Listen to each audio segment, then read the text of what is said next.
Players across the league are too often the targets. This is not something any player in this league should have to tolerate. Do you think Caitlyn's being used as a pawn? Caitlyn didn't bring racism to the WNBA. This has been happening, and that I think is what's been such a shock. Right from the first moment, it's clear that something monumental has been quietly brewing behind the scenes. What might shock the casual observer is actually no surprise to anyone who has been paying close attention all along. This turning point didn't suddenly appear, it's the result of a slow, inevitable buildup that has finally reached its breaking point. And believe me, you'll want to follow every single development, because the Indiana Fever are now standing at the brink of decisions that could completely redefine the league. The organization just dropped a series of explosive updates, including jaw-dropping news about their superstar Caitlyn Clark, information potent enough to send shockwaves through the entire WNBA. But the tension doesn't stop there. Amid all the turmoil, the legendary Sue Bird stepped into the spotlight, delivering a bold, unflinching call-out against the entrenched racism she's witnessed throughout the league. Let's be real, this confrontation was long overdue, absolutely necessary, and impossible for anyone to overlook. Take a moment to think about that.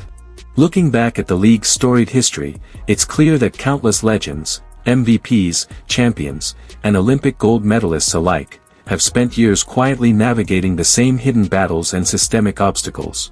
Yet now, almost out of nowhere, someone has stepped forward with the courage and audacity to shatter the silence once and for all.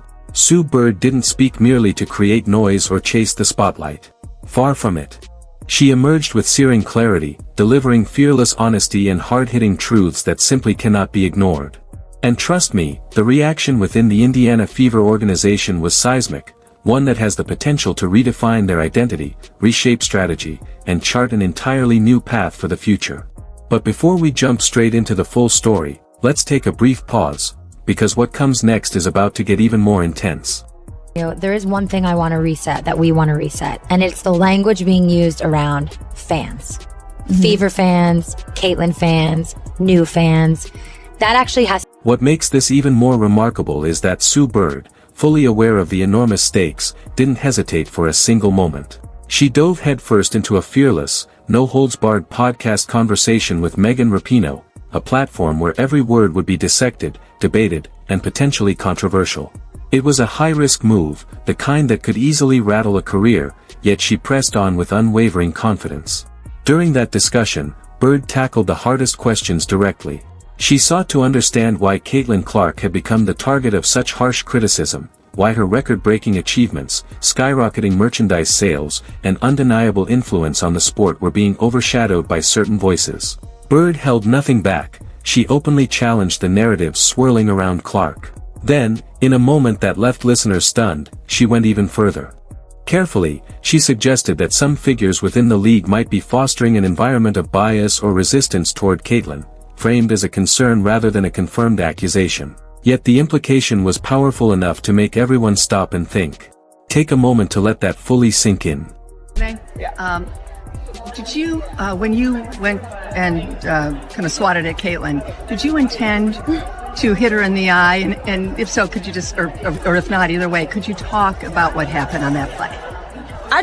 I don't even know why I would intend to hit anybody in the eye. That doesn't even make sense to me. But no, I didn't. I didn't know I hit her, actually.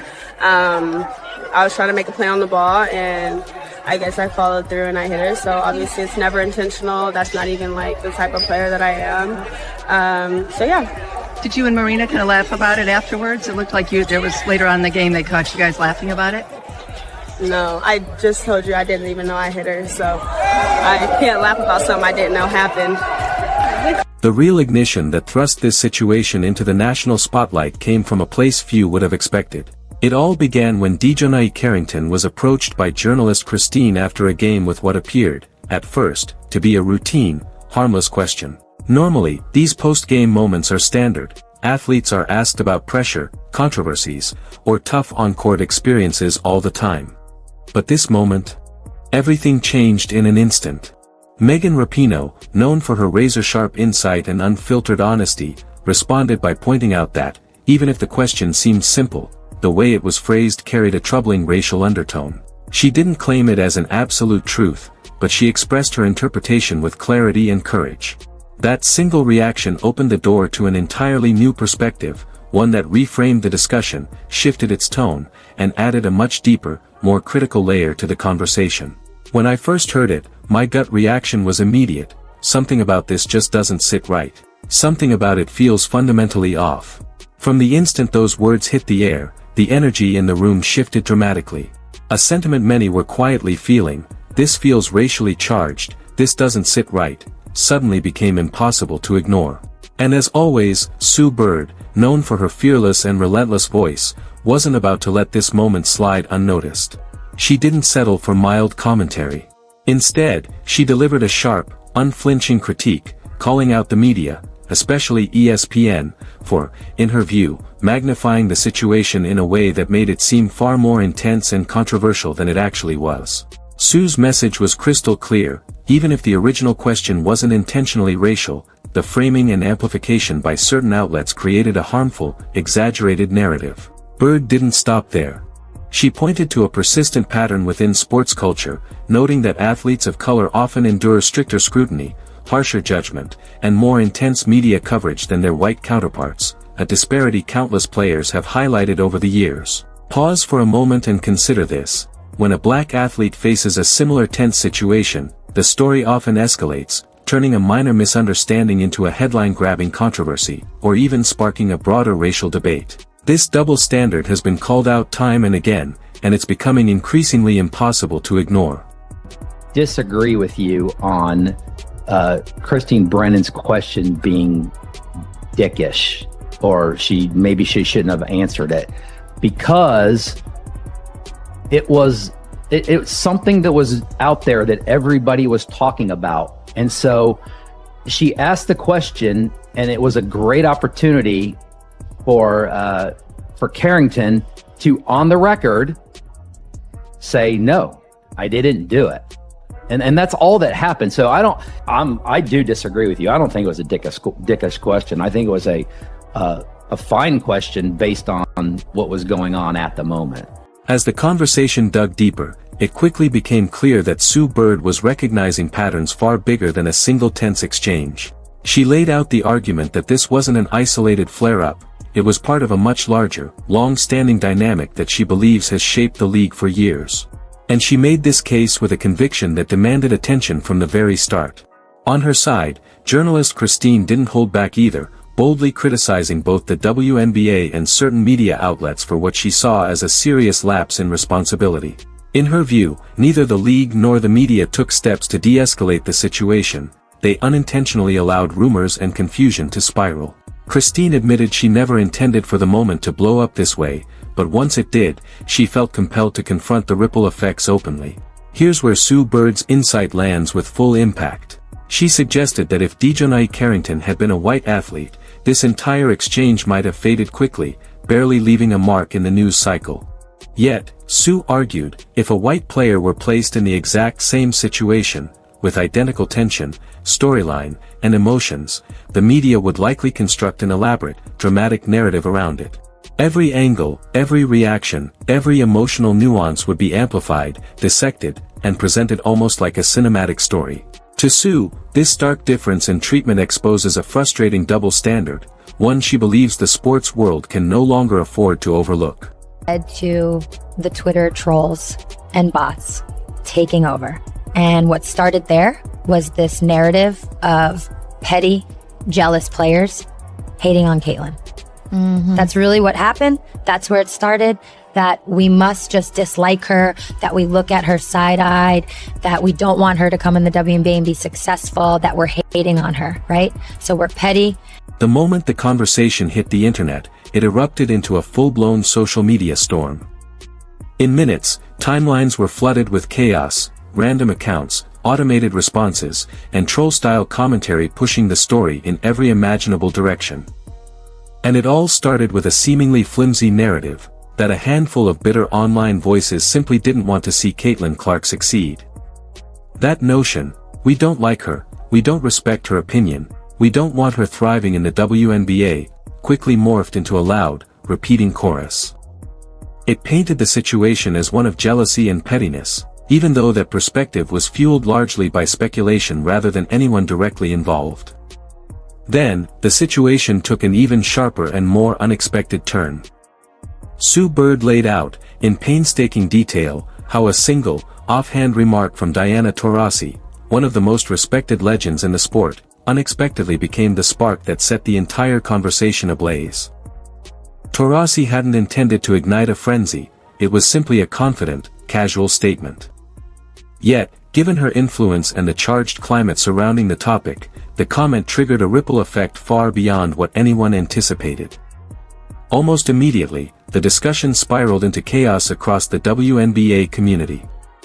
Reactions multiplied, emotions surged, and every angle of the story was dissected and amplified wildly out of proportion. Stepping in once more as a steady, analytical voice, Sue Bird felt compelled to break it all down, helping fans understand what was truly unfolding beneath the surface noise. This time, as Sue Bird explained, the fallout hit differently, heavier, sharper, and far more destructive. When she described the situation as having gotten ugly, she wasn't talking about ordinary on-court tension or routine competitive clashes. What she meant was a moment when the conversation stopped being about basketball altogether and began drifting into personal, hateful territory, something no athlete, fan, or league ever wants creeping into the game. As fan reactions shifted from the sport itself toward deeper issues, racism, privilege, bias, and all the complex tensions surrounding them, it became obvious that the situation had entered entirely new territory.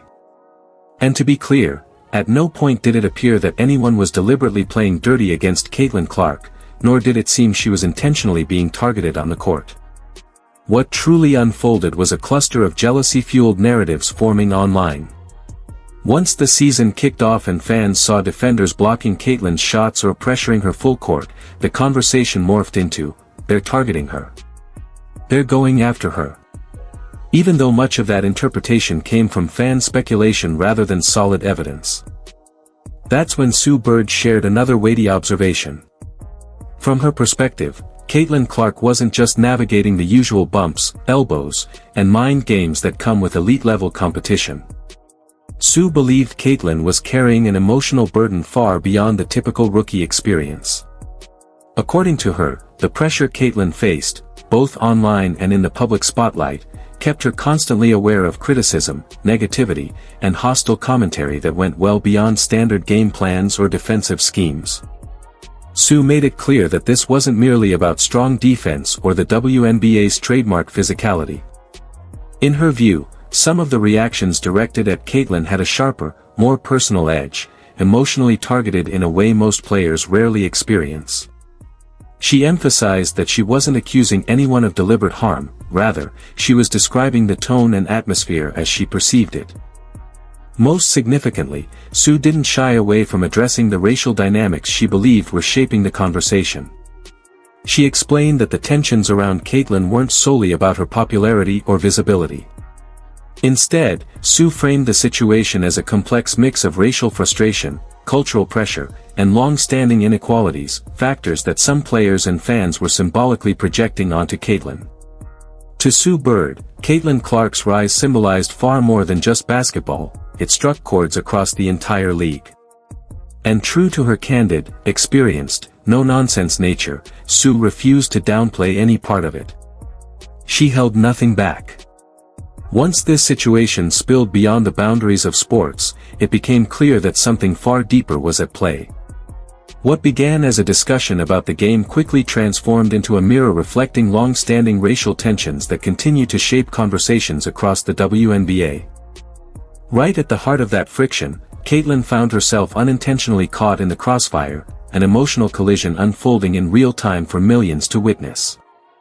As the conversation grew, Sue highlighted how the cultural moment was popping, as she put it, how players were confidently expressing themselves through fashion, style, and individuality both on and off the court. But beneath that vibrant surface, the underlying tensions were impossible to ignore. Moving into the next chapter, some of the league's most outspoken voices, particularly Angel Reese and Alyssa Thomas, have argued that Caitlyn Clark benefits from what they describe as a white girl pass. They've shared these views publicly, asserting that the support surrounding Caitlyn and the intensity of her fanbase, in their opinion, sometimes carry subtle undertones of racial bias. Sue Bird, never one to hold back, addressed their comments head-on. It felt as though she had been waiting for the right moment to finally speak her mind, and now the timing was perfect. Angel Reese, ever since her breakout rise at LSU, has been fiercely outspoken and radiates self-confidence. Alyssa Thomas, meanwhile, is a cornerstone of the Connecticut Sun, a battle-tested, highly respected veteran of the league. Both athletes have expressed that, from their perspective, Caitlyn Clark is being positioned as the WNBA's media favorite in ways that reflect racial privilege more than sheer basketball performance. These are serious, emotionally charged claims, complex and provocative, and they sparked an even larger firestorm of public debate. Sue Bird pointed out that once these narratives began circulating, they opened the door for numerous online voices to advance racially charged agendas. In her view, this dynamic played a major role in the chaos unfolding today. She also observed that many fans started treating certain storylines, particularly the notion that Caitlyn was being deliberately targeted, as if they were unquestionable fact, rather than speculation or personal interpretation. Naturally, this raised the burning question: how exactly did Sue Bird respond to these explosive accusations? The moment the controversy landed in Sue Bird's lap, it was clear she wasn't going to remain silent. She took it upon herself to confront the swirling narratives directly, leveraging her experience, insight, and influence to challenge the notion that Caitlyn Clark's success somehow stemmed from white privilege. With unmistakable clarity, she declared that this claim was not only misleading but also harmful, and it needed to be corrected immediately. Sue argued that the assertions made by Angel Reese and Alyssa Thomas were more than ethically questionable. They threatened to create a toxic atmosphere for both players and the league as a whole. In her view, the conversation was tearing down instead of lifting up, shifting focus away from true athletic achievement toward speculation with little basis. She reminded everyone that issues of racial bias in the WNBA are long-standing. Caitlyn Clark did not invent them, and they have existed long before this season. Most importantly, Sue emphasized that the attention Caitlyn is receiving isn't a matter of race, it's a reflection of her exceptional talent, a once-in-a-generation skill set. From Sue's perspective, the entire narrative surrounding this situation has been distorted, exaggerated, and twisted into a storyline that barely reflects the reality of the court.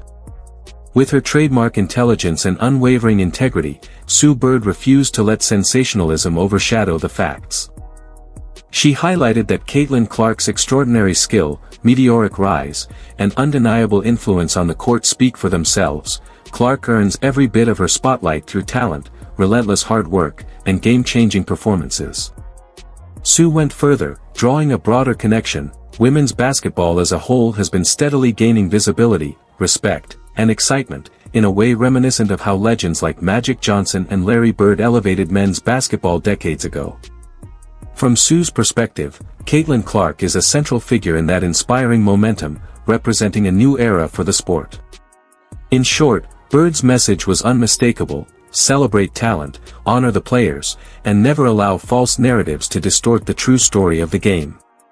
At a time when the league was searching for a defining figure, Caitlyn Clark stepped into that role, her extraordinary talent, magnetic presence, and on-court impact making her the center of attention and conversation. Much of this visibility stems from her undeniable skill and the personal brand she's cultivated, including her recognizable logo and public persona. One of the most revealing moments came when Sue Bird shared that she had personally spoken with Caitlyn, gaining first-hand insight into her journey, her relentless work ethic, and the obstacles she has overcome. According to Sue, this perspective completely dismantles the white privilege narrative pushed by Angel Reese and Alyssa Thomas. Caitlyn, Bird emphasized, has not been handed opportunities because of her race. She has earned every ounce of her success through focus, dedication, and extraordinary performance. Sue was also careful to highlight the complexity of the issue.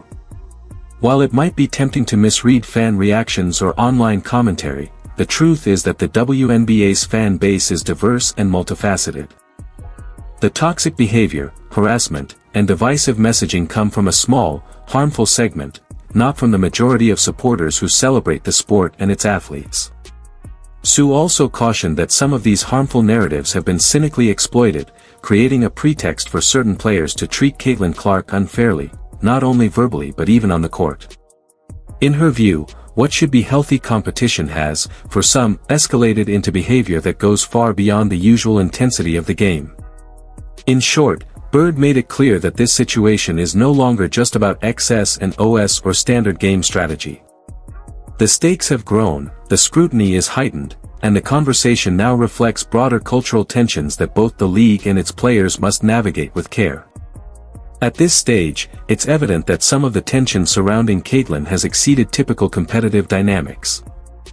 Sue highlighted that certain players seem to be letting personal frustrations dictate their on-court behavior.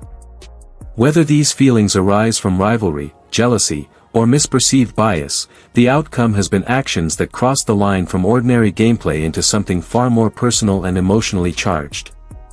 On the court, incidents like Lady Carter's controversial play against Caitlyn highlight how intense physicality can sometimes cross the line, feeling less like basketball and more like personal attacks.